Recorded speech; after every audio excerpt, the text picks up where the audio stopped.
topics and opinions expressed in the following show are solely those of the host and their guests and not those of W4CY Radio, its employees, or affiliates. We make no recommendations or endorsements for radio show programs, services, or products mentioned on air or on our web. No liability, explicit or implied, shall be extended to W4CY Radio or its employees or affiliates. Any questions or comments should be directed to those show hosts. Thank you for choosing W4CY Radio.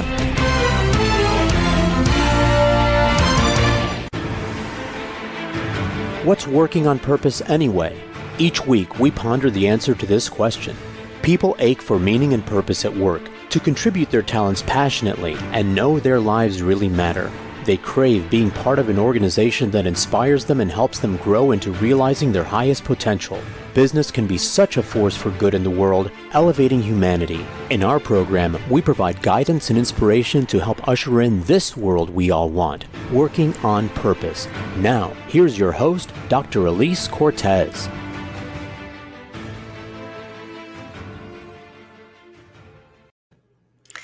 Welcome back to the Working on Purpose program. Thanks for tuning in again this week. Great to have you. I'm Dr. Elise Cortez, your host, joining you live from Dallas, which is home base for me.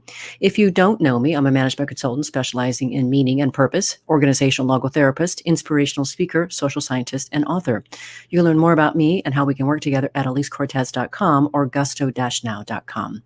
Let me thank my partner and sponsor, WorkProud. We are a perfect collaboration. Everyone wants to know they matter and that the work they do is meaningful and appreciated.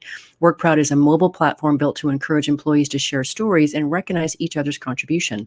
WorkProud empowers HR and business leaders to help create company cultures where all employees are inspired to feel proud of their work and proud of their company. Learn more at workproud.com. With us today is Gabriel Kazan, a transformational men's coach, speaker, writer, and thought leader in the space between mythic imagination and embodiment.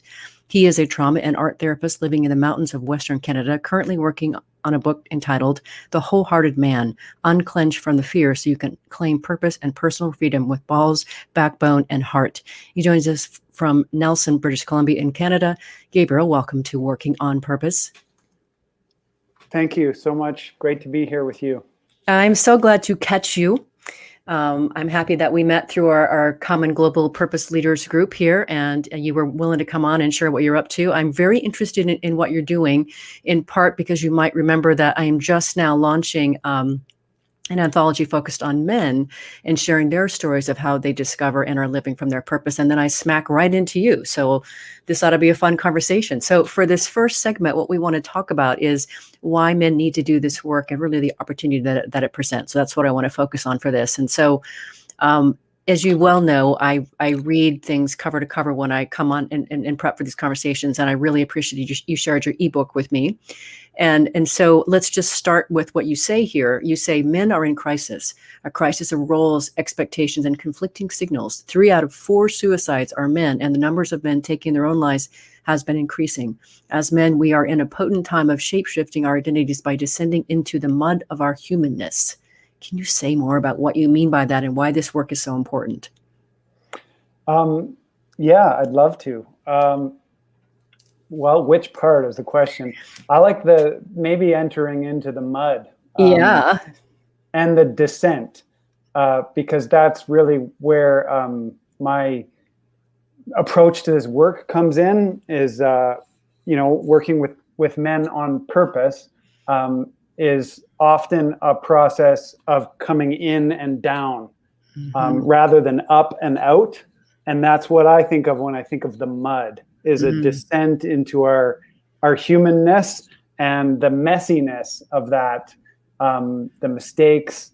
Often I find men coming to me when they're in crisis. That could be a divorce. It could be, an illness. It could be a major transition, like a loss. It often involves a real kick in the ass from life. And that could have something to do with grief. Grief's another big entry point where men go through a death and need to ask themselves all over again, well, who am I now? Something brings them to their knees. And that's when they get to recalibrate and say, yeah, well, who am I here? And then that's where things get really powerful. Mm-hmm. And one of the things that you and I have in common in both working in the purpose space is we both know that, and you talk about this too in your book, you say making your purpose matter is the remedy for depression, anxiety, addiction, existential angst, heartbreak, relationship loss, all kinds of trauma, learned helplessness, and a host of other issues. Here, Gabriel, completely agree with that. Much cheaper than therapy as well, regular therapy or any kind of drugs too, for that matter. So you say a bit more about why this is such a great remedy. Well, see, I've been a therapist for 5 years, specializing in men and men's issues. But here's what I see. And in terms of therapy, I like to come back to the words of James Hillman, who was a bit of a warrior within the field of therapy because he wasn't afraid to poke fun at the limitations of therapy. And he wrote a book called We've Had 100 Years of Psychotherapy and the World's Getting Worse. And the title of that says enough. And so that's also what I started to notice in my practice. Is that, men will come in to see me and they'll dip into their troubles and their traumas. But there's no accountability. There's no follow through. And from what I've seen, the men who actually go deep enough to find out and clarify what their purpose is are the ones who go further, faster through their troubles and forward into creating the success in their life. And once they're aligned with that purpose, that sword of personal power linked to the mission of unfolding that purpose, then the troubles and traumas kind of silence themselves. They turn their volume down because he's got his direction. And that could be, in relationship or in work and purpose and career, both. It's a both and, as we know, there's a intersection of personal growth and professional growth. And that's what I see as the pendulum swings for men between those poles of, just stepping into more courage to show up for who they are. Because at the end of the day, in the purpose work field, there can be this mystical assumption that purpose is something outside of us. It's out there. I need to go find it. It's like, and I like to dispel that myth from time to time and remind my people that you are your purpose. Right. Like you are your purpose. Right. So really just getting more clear around who you are now, maybe not who you were 5 years ago or 2 years or even 2 months ago, but right now, what is life asking of you? And bringing that fire of presence into the question, so that men can make bold and decisive changes and get the outcomes that they're looking for. I love that fire of presence. That's so great. And that kind of stands I wanted just to quickly surface, you talk about waking up men from sedation. And certainly I have been a member of The Walking Dead, by the way. So I was a card-carrying member. I know what that feels like. And it did actually help to go through my divorce to kind of get me out of that. So this whole idea of waking up from sedation. Yeah. Well, another way to word it is default purpose. And when we're The Walking Dead, we're often living out a program that is someone else's. It's not ours. And that's what makes us feel dead. So that's when the transition from default purpose or living a life by default, like towards a purpose-driven growth, where all aspects are aligned and there's a straightness and a clarity to that trajectory. So the sedation, I think it's easy to fall into because we're not really taught how to know who we are. We're not encouraged to. We're just encouraged to go do it. I've been in rooms where there's hundreds of businessmen in one room, and when they asked, like, how did you get to be doing the business you're doing now, by default or by design? 50% of the room is by default. 50%, like half the hands went up by default. They're just like, I just ended up here. And there's a way we can make that work. You can find excellence in a default purpose to a point, but there comes a limit when usually some powerful crisis needs to emerge to awaken us from that sedation, and then say, actually, this is not what I'm here for. And maybe it was for a while, but I'm going for who I am. And there's a mythic image of the hunter who discovers the golden feather on the trail. And his horse is a talking horse, because it's a myth, says, if you pick up that golden feather, you will know trouble and you will know grief. And the question is, will you pick up that feather? And the feather, of course, represents the genius and the heat of that one shiny thing that so few are willing to say yes to pick that up, that one shiny thing, and say, I'm all in. I'm going to get all in on this shiny thing. And in the Firebird story, which is the myth I'm telling, the hunter picks that up and he goes and shows it to the king. So he brings it right to the center of the realm, the center of his being, his psyche in the story structure. And he faces the trouble. So that's the trouble, is the call to pick up that thing, that thing that's calling you. Okay, that's going to get me right into where I want to go next. One of the things that you had said to me when we first were on the phone getting acquainted, talking about this conversation, you mentioned that you had done some work reading David Dita's work. And so, of course, I picked up the book and I read most of it over the weekend. And I wanted you to comment on this passage that I thought was very compelling. This comes from his The Way of the Superior Man book. He says, some men fear the feeling of fear and therefore don't even approach their edge. They choose a job they know they can do well and easily and don't even approach the fullest giving of their gift. Their lives are relatively secure and comfortable, but dead. They lack the aliveness, the depth, the inspirational energy that is the sign of a man living at his edge. Beautiful. Yeah. I mean, I think Dita presents like a wild card in the field of men's work and men's personal growth work, because he said so much that nobody else was willing to say or could even articulate when he started putting his work out. And it's provocative because he pokes at the wounds of all this sedation that for so long men have been put in a position of comfort and not challenged. Men need challenge in order to rise, and need that accountability. Actually, men need to be confronted by a truth mirror, to look in the truth mirror and say, where am I lying to myself? Where in my life am I dead? And am I willing to move through that and stop lying to myself, to clean up my chaos and to start to own it? And I think that's what Dita's getting at is the challenge to, if you're not living your purpose now, then your purpose must be to find your purpose, which is a purpose in itself, is that unfoldment. Because as we know, purpose is somehow paradoxically always the same because it's unique to each person, but it's always changing as we move through the phases of life. And, right. It's kind of Fuller like expression. Something. Yeah.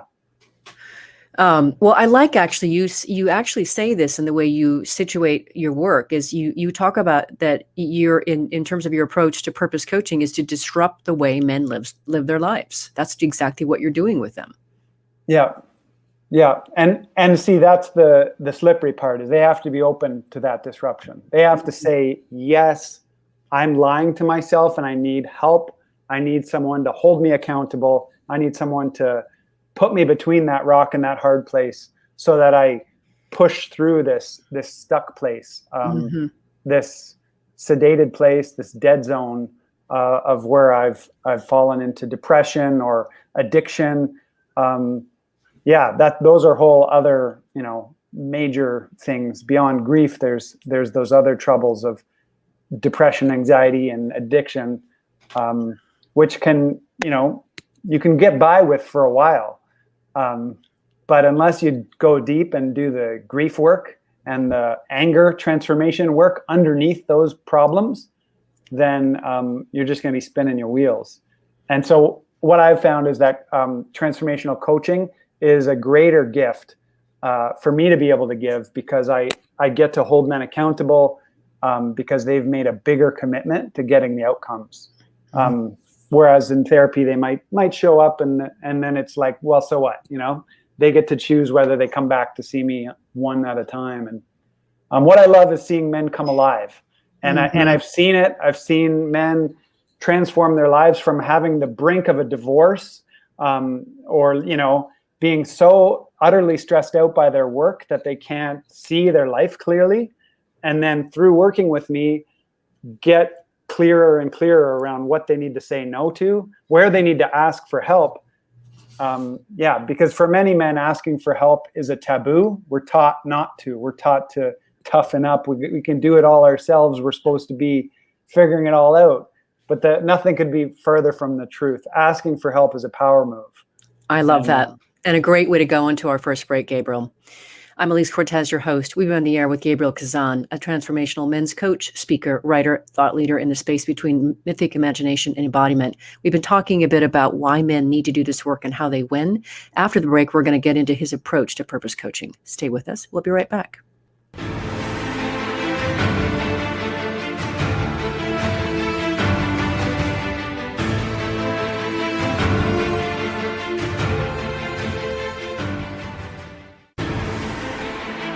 Dr. Elise Cortez is a management consultant specializing in meaning and purpose, an inspirational speaker and author. She helps companies visioneer for greater purpose among stakeholders and develop purpose-inspired leadership and meaning-infused cultures that elevate fulfillment, performance, and commitment within the workforce. To learn more or to invite Elise to speak to your organization, please visit her at elisecortez.com. Let's talk about how to get your employees working on purpose.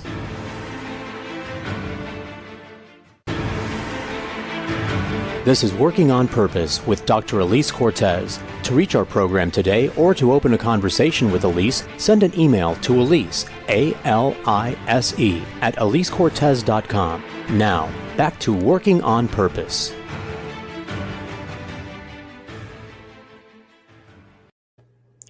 Thanks for staying with us and welcome back to Working on Purpose. As I've watched the pandemic continue on, I've looked for ways to help companies support their employees handle their anxiety, stress, depression, and feeling disconnected, while also helping to lift and inspire them with ongoing professional development.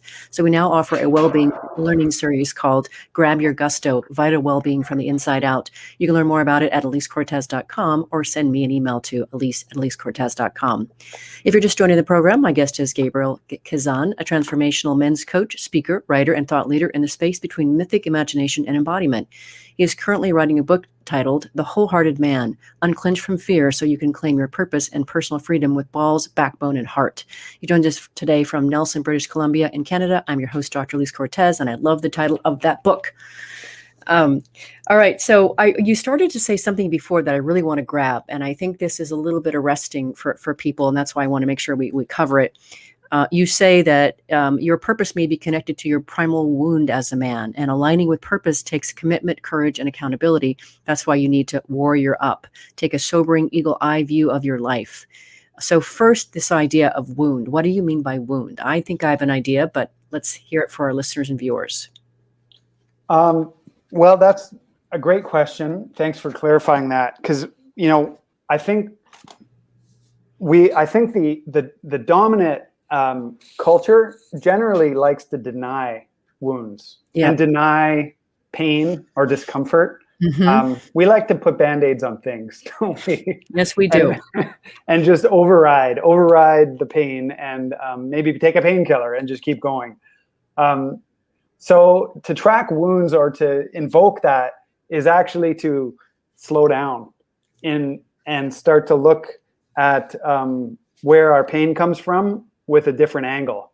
And so, when I say wounds, I mean the deeper questions of like, what's driving me? What's driving my life? And usually at the root of it is some kind of question of worthiness that we can, go way back to look at family of origin stuff, mommy stuff or daddy stuff. And the question is like, whose approval am I seeking? Right. By driving my life in a certain direction? What am I trying to gain or achieve? And, you know, there's a saying, if we don't tend our wounds, then we project them into the world, and then Shrapnel. they can, shrapnel, they can run our lives. So I don't want to, you know, be stuck in some pity party staring at my wounds, you know, but we do need to go in and down and tend them, because there's trapped emotional energy in there. There's grief, there's fear, there's sadness, and there's anger in there. And so when we can open up a space enough to go in and find out what that is, what's that voice inside that flame in that trapped energy, and listen to it, it can give us direction. And then we reach a place of being both broken and unbreakable. Mostly there's a denial of being broken, of not wanting to face that feeling that I'm maybe fundamentally flawed or that I'm wounded. There's a want to quickly deny that. But I say we got to go through the paradox of feeling the feels, feeling the blisters. Joseph Campbell said, "Follow your bliss," which is true, and I'll encourage that. That's going to lead you to your purpose. It's that one golden feather, that shiny thing. But don't forget that you're going to need to follow your blisters along the way, which is the ouch spaces, the upper limit problem that we bump up against when we actually are ready to expand into a new level of success or abundance or freedom or happiness, and then something self-sabotages that. Unless we do our wound work well and marry the sense of being broken with also being unbreakable, both, then we're going to be stuck. So I work with both the spirit of being bulletproof and unbreakable, but I'm not going to deny or override the need to actually tend those deeper waters so that we can get really clean and clear on what are our emotional drivers underneath our purpose. Because there's the strategic and the tactical around purpose unfoldment, whether it's, you know, running a business or navigating career choices or a marriage. But underneath are the deeper drivers. And if you try and move the tactical without engaging the deeper drivers, it's like being a rider on an elephant. And the rider can't move the elephant unless the elephant is willing to go. And that's the emotional body. That's the deeper longing. So yeah, what are the question I have is, what are the deeper emotional charges that are pushing your purpose forward, you know, and our listeners, like what is that for you? You know, for some it's freedom, for some it's love, for some it's belonging. But it's good to know what it is, and that way it helps you kind of clean your wheelhouse, so to speak, and be really clear. And once you claim that alignment with, this is what I'm here for, and these are the tactics and strategies that I'm going to fulfill that, life gets easier and roads open up. Absolutely right. Well, and to that end, I just wanted to give our listeners and viewers kind of a breadth of what it is that you do. We can't go super deep on these because we don't have too much time, and this is your program. But the way that you go about helping the men that you coach, you have these 4 keys to thriving in life, love, and business. And I'll say a little something about each one of these. First is align with your purpose, then live your creativity, unclench from your fear, and get all in with your inner king. So let's talk about the first one first, align with your purpose. So your purpose statement is a living expression of the power of your soul contract with the world, you say, which I think is beautiful. And it has your connection with your genius encoded in it. It will naturally become multifaceted and evolve over time, which you alluded to before. But can you say a little bit more about this first key that you work from? Yes. So alignment is totally essential, just like really getting back to what are the emotional drivers, and then working in a reverse engineering fashion. One way I like to support people to get really aligned with purpose work is to befriend their death and say, yeah, well, write your obituary as if you're going to die tomorrow, for one thing, and then see what it says. Oh, that's what my life has been. Oh, okay. and then write your obituary again as if you lived life to your fullest and gave your gift fully and were fully satisfied with everything you got to do. So touching in with death can bring a kind of urgency into the contract of like, oh, that's what I need to fulfill while I'm here. And then what rises to the surface when we write that second obituary is the alignment piece. Oh, okay, there are gifts I haven't given yet and things I need to say. I need to take some courageous, imperfect action, and make some massive changes in so that I can really show up fully and live a life fully expressed, which is what I want for the people I serve, is to just do that, have that. Mm-hmm. Me too. And really quick on the whole purpose works in part because we don't know our expiration date and how long we get to live. That's a big reason why purpose works so well. That is the urgency piece. And so I had an undertaker on my show talking about this, and it is one of the magic elixirs that actually does make it work. So I love what you say, getting friendly with your death. So love that. Okay, your second key is creativity, and you say the secret to your creativity is having support and tools to remove blocks, prevent distraction and interruption, to create movement when things get stuck. This is where the sacred marriage of wildness and discipline come together. Sounds good to me.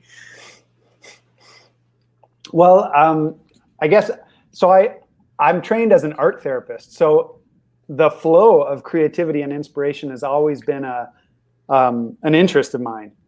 And then the discipline is how to structure that, how to create time blocks that are uninterrupted, where you can get into a flow state and work on that project, and really maximize your production in a way that satisfies.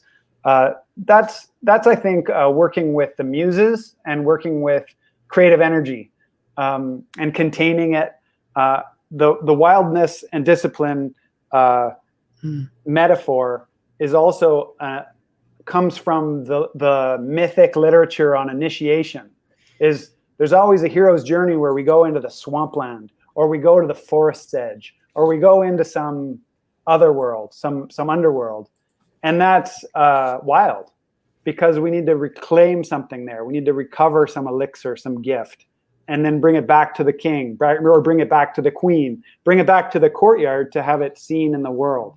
And so there's always this arc in the mythic literature between the structure of the world, the court, and the forest, the discipline and the wildness. And staying in touch with both is essential for the spirit, so that you're connected with your inspiration, and what that still small voice is wanting to create through you. Mm-hmm. For me, my lever is the emotion of awe, being able to immerse yourself in some kind of a situation or experience that allows you to experience the emotion of awe. Because when we experience awe, it's just the sheer experience of it changes the mental models in our brain to make sense of it, and it expands us. It opens something. So for me, that's my connection to that. And so what I find so interesting, right, is this is your unique sauce, your unique way to be, your recipe for doing this work. And I never tire of hearing this stuff, by the way, can you tell? It's great. All right. So number 3 is unclench from fear. And this is so great what you say here, because I know that this 4-letter word scares a lot of people, men and women both. So unclench from fear. You say fear is the absence of love. Fear gets into the body and hides while creating holding patterns that can keep us out of alignment with our highest purpose, which is the unfoldment of our gifts. Naming fears is the first step in the process of unclenching from their power grip. There are many types of fear. You talk about failure, ridicule, being seen, annihilation, rocking the boat, etc. This fear stuff is really important work. I'm really curious to get your perspective on how you work with fear. Well, it's kind of obviously it's different, depending on who I'm working with, and I'm going to really orient to what's alive for them. But another way of looking at fear is that it's also just wherever I feel unsafe. Like, am I safe? It's a question of safe, and there's the eternal kind of struggle between freedom and security, and often in our identity, which is the self, which is where my wheelhouse is we have character armor that keeps us feeling safe. Like, oh, I'm safe because I'm going to wear this mask for now. And I'm just going to, but there always comes a point where that character armor or the persona has to crack open and something deeper, some well of truth needs to flow from underground and upset that structure. So unclenching from fear is an embodied practice. And I talk about it from the ground up, and about noticing where in the body are the holding patterns. Like, am I biting my tongue when I should be having my voice? Am I tense in my shoulders, or am I clenching my fists? Everybody has a different place in their body where they store fear. So hunting fear is about going in and down, tracking it through the body, and then finding it and bringing presence to it, opening up, saying, what do you need? What does this feeling need? And maybe it's a tightness in the tummy or a tightness in the chest. So it's a yoga. It's an embodied practice. It's a martial art. It's a way of moving, and then finding out where to take a stand and confront that fear and see it for what it is. Because sometimes it can come into the body like fear lines, like it feels like there's a contracts in the world that keep us small, that keep us hiding, that keep us shrinking or invisible or voiceless. Whatever those contracts are, whether they're relationships, jobs, professional, peers, and then seeing where we're giving our power away, and then seeing where those fear lines come in, and then just clipping them kind of one at a time and say, what would happen if I just clipped that one? What would happen if I gave myself permission to be who I am and speak my truth, the truth that's bubbling up right now in my life? And so that's what the practice of hunting fear or unclenching from fear comes from, a somatic trauma embodied practice. Like that, we could go several layers on that, but they'll just have to come back for more conversation. So let's grab our last break. I'm Elise Cortez, your host. We've been on the air with Gabriel Kazan, a transformational men's coach, speaker, writer, and thought leader in the space between mythic imagination and embodiment. We've been talking a bit about his approach to how he coaches men. After the break, we're going to get into the real muck of purpose work. Stay with us. We'll be right back.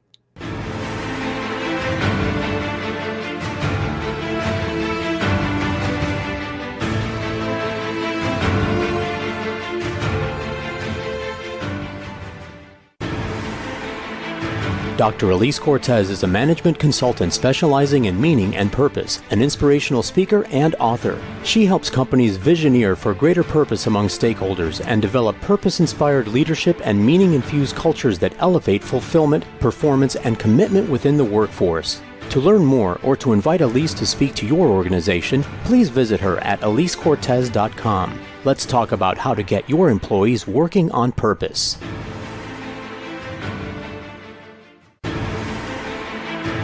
This is Working on Purpose with Dr. Elise Cortez. To reach our program today or to open a conversation with Elise, send an email to Elise, A-L-I-S-E, at elisecortez.com. Now, back to Working on Purpose.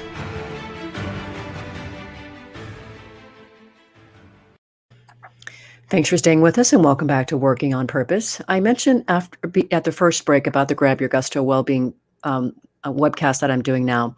This program is actually taken from my book, with the part one of my book, which is called Purpose Ignited, How Inspiring Leaders Ignite Passion and Elevate Cause, which is now available on Amazon. And I wrote that book, like Gabriel was saying before, to awaken readers to their passion and purpose and transform them into inspirational leaders who enliven the workplace and elevate the contribution of business to all its stakeholders. So that's how the program was derived and created. If you're just joining us, my guest today is from Nelson, British Columbia in Canada, Gabriel Kazan, a transformational men's coach, speaker, writer, and thought leader in the space between mythic imagination and embodiment. He is currently writing a book entitled The Wholehearted Man, Unclench from Fear so you can claim purpose and personal freedom with balls, backbone, and heart. I'm your host, Dr. Elise Cortez. So before we go on to a bit more of this muck here, let's just grab that fourth key that you talk about, Gabriel, the go all in. So important, right? So committing with your whole heart is your greatest power to actualize your purpose in your life, love, and business, you say. This all-in quality of commitment and connection with your heart and your knowledge of who you are acts as your primordial inner compass. That is so great. Well, yeah, the king, right? The the sovereign at the center of the psyche, so to speak, is how I think of these mythopoetic terms like the king. You could also call it the captain. For men, it's that inner one in charge, the central emanating decision maker. And there's different aspects to it. There's the CEO, there's the hustler, the drive, there's the desire, the longing, and either way, it's always a heart-centered place, because from the teachings that I work with, is the mind is a great servant, but we can't let it be in charge. It's got to serve something down here that we're listening to. That's actually where the true power is. And when, usually in times of, life or death circumstances, we come into a certain clarity around what's really important. And it's the heart that's making all the big decisions. And that's why it's so important to do that wakefully and align heart with will, and the whole sword. What I do with my clients is we talk about the sword as the midline of the body. And for a lot of men, collapse, depression, addiction, or default purpose will have a man not willing to pick up his sword and wield his personal power to create. We're designed to create. We're designed to provide, to provoke, to create, to make things more free. So picking up the sword is about warrioring up to protect that king and to take direction from that place. So that's a little, on the inner king. But it takes giving oneself permission to go there. And for women, it might be the queen. But working with these powers, these are coded into our psyches, through fairy tales. There's a line from, I think it's C.S. Lewis, that says, when you're old enough again, you will listen to fairy tales again. Oh, I love that. I've never heard that before, but I love that. Stories are so important. That's one of the reasons I'm a story catcher, and I love that. So, well, this idea of the king and going all in, one of the things that, of course, we both know that can get in the way of that is shame. And one of the things that you talk about that I was very, very drawn to is this notion of shame shifting. And this is so important, ladies and gentlemen, to listen to and really get your arms around, or even start to investigate. But the way you say it, Gabriel, which I appreciated, you say shame is a deep feeling of being unworthy that can be lodged in the tissue and energy systems of the body. Shame can be frozen into the muscle memory in a freeze response. You say you teach 3 movements for shifting, healing shame, and shatter the trance of unworthiness through your chosen embodiment practice is the opportunity. Shame is fascinating, and it's very powerful. Yeah. And I think to get, it's different than guilt, just to, identify guilt being more like I did something bad. And then shame is like when I am bad, or I've internalized the belief that I am bad and somehow not worthy. So shame shifting is, I say it's warrior work. Because it's deep and it requires the precision of truth, which is that blade that's going to cut away the lies, which if we have a false belief of self, that I'm flawed or unworthy, it takes that kind of courage to cut that away. It's like a form of psychic surgery. So it happens best in relationship. So having a mentor or a facilitator or a group to work through these deeper places and saying what needs to be said. Because shame is insidious. It has a freeze response. And I think of it in terms of freezing like an iceberg or an Arctic ice sheet across the ocean. And the nervous system will shut down. And it breeds in silence. So not talking about that thing puts a layer of shame on top of the shame, and then it can grow like a scab.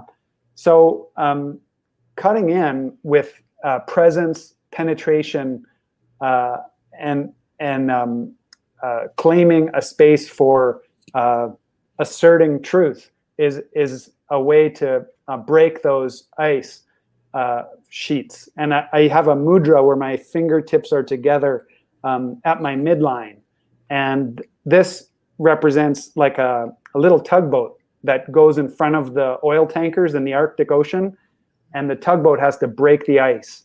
So for me, that asserting into the frozen places takes that kind of heart courage to break through the frozen places and to let the truth through. So that's one kind of image and movement of shifting shame. Really just going from silence to sharing, and from contempt for the self to compassion for the self. Yeah, I was just listening to a TED Talk today by Peter Sage, whose work I quite admire, and he was also talking about this notion and where it is that we pick up this shame early in life. And it might have been something very just simple that as one of our parents just said something when they were having a frustrated day, and we took that to be the truth, and we've kept that all these years. But that's why all the more reason that however we get to that, when you're talking about ways to access this, but first and foremost, and this is what we talked about before, which I think is so important, you say asking for help is a power move. And I think that is just profoundly fantastic and just right to the point. And you say feeling your pain and having it seen and contained with empathic witnessing as a way to tend your wounds. Yes. Yeah. Sometimes it does need a set of outside eyes to just see it and release that energy. And that happens in the therapy room, but it also happens in personal growth and in coaching work just as much. When we can see the stuck places, see the wounds, the broken parts, and then just bless them. Just go, okay, that's there. And then what's the next step? How do I move that energy bioenergetically? Just keep moving forward. And not to the denial of that tenderness. And we need both. We need fierceness and tenderness, both in an integrated way. Mm-hmm. Mm-hmm. I there's a reason that I host a radio show and that I speak 5 different languages and that I've written a book. I love words, right? I love language, and you have a beautiful way of using language, Gabriel. So I have to go on to another thing that you said here that I thought was so great. You said getting in touch with emotions and moving through our bodies is so necessary and healthy. And you say acting in honor of the greatest sense of loss and allowing tears to flow and set wet on the cheeks. Tears help us see better. The grieving man is most in touch with his bone memory as grief pulls him in and down. Yeah. Yeah. When I first started getting into the men's workspace, I had a mentor bring that up. There's a taboo around male vulnerability, right? Mm-hmm. We're taught, if there's one thing that is unique to the male mode of shame, is that we're taught to not show weakness. Yes. And women have a different shame experience, but to not be able to show weakness is such a wound, such an incredible wound. So I had this mentor talk about, the importance of weeping in a circle of men. And, we can easily get cliche about it or stereotypical. But when a man can let his tears fall on his cheeks and wear them on his cheeks, like with pride, mm-hmm. to me, that's a powerful man. Yeah. Because he's in touch with that. Mm-hmm. The power of grief is such that it shows us what we love. It shows us mm-hmm. what matters to us. Yes. So to grieve is also to praise. So to be in touch with grief is to be close with that source of what the heart loves. Mm-hmm. And that's why, of all the male archetypes, they talk warrior, king, lover, magician. When Robert Bly wrote Iron John, he wrote in a couple of pivotal archetypes that men need beyond those 4. And one is the trickster, and the other is the grief man, because that's the one that's gone all the way down to the bottom of the water and the mud, and then returned up like a phoenix from the flame, with a depth. So I guess in the purpose coaching work I do, it's all about purpose-oriented growth, which is connected to the very bottom realm, very bottom of the realm, which is, to me, the grief man, the ashes, the coals, as well as the flames and the mountaintops that we can achieve. But we need to go both. We need to go deep so that we can go wide. Mm-hmm. It's so beautiful. Yeah. One of the many things I appreciate about you, Gabriel, is that I love your depth of soul. I love your depth of person, your depth of expression. And one of the things that you also cite in your ebook, which I think is beautiful. This is a passage by Francis Weller that gets us, as we're getting to the end of the show here, that is a nice way for us to kind of bring this all home. You quote him as saying, "We are all preparing for our own disappearance, our one last breath. It is difficult to pick up this thread and hold it in our hand. Each of us is fated to leave this shining world, to slip off this elegant coat of skin, to release our stories to the wind and return our bones to the earth." That's so alluringly beautiful. And it gets to purpose. It gets to being intentional. It gets to be going all in. It's beautiful. Yeah, he's Francis' work bringing the relevance of grief back to the world has been remapping the territory with his revival of grief rituals and the transformation of that. I actually have another poem from that book of Francis Weller's that I'd love to share. Please. I could share it right now. Yeah, if it's short, you bet. Can it like about 30 seconds or a minute? It's Rashani Ray it's called The Unbroken. There's a brokenness out of which comes the unbroken, a shatteredness out of which blooms the unshatterable. There is a sorrow beyond all grief which leads to joy, and a fragility out of whose depths emerges strength. There's a hollow space too vast for words through which we pass with each loss, out of whose darkness we are sanctified into being. There is a cry deeper than all sound, whose serrated edges cut the heart, as we break open to the place inside, which is unbreakable and whole, while learning to sing. Oh, that is stunning. Again, I appreciate this kind of study for me, right? There's so much richness to it, and it goes on and on and on. I don't see that there's an end to this. So this is how I'm dedicating my life. We are at the end of the show, Gabriel. So the show is listened to people by people all over the world who really want to be able to create lives of meaning, do something that matters with their lives, and help create a world where we all want to live and do our best. What do you want to leave them with?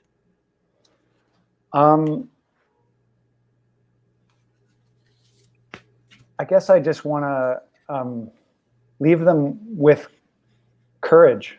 You got this. You can do it. And just speak your truth, and one step forward at a time. Yeah. The world needs your gifts. So only you can do it, though. No one's coming to save you. Yeah. And you might need some help along the way, but it's for you. And I think that's a beautiful way to close, Gabriel. Thank you. And thank you for being willing to come on the show and share your gifts with us and what you're doing to help unlock purpose in men across the world. I think it's just beautiful work. So important. And by the way, men, to me, a man who can cry is hopelessly irresistible and very sexy. If you want to learn more about Gabriel and his work, go to his website. It's GabrielKazan.com. Let me spell that for you. Gabriel, and then Kazan is Keczan, GabrielKazan.com. And thanks again to our partnering sponsor, WorkProud, which helps companies build a platform where your workforce receives meaningful feedback, and thanks for their work from people across your company. Last week, if you missed the live show, you can always catch it via recorded podcast. We were on the air with Marco Bogers talking about the dynamic approach to teamwork called holacracy. Next week, we'll be on the air with Jared Pope of WorkShield, talking about the work he and his team do to support cultures where people are heard and conflicts are quickly resolved. See you there. Remember that work is at least a third of our life, so let's work on purpose.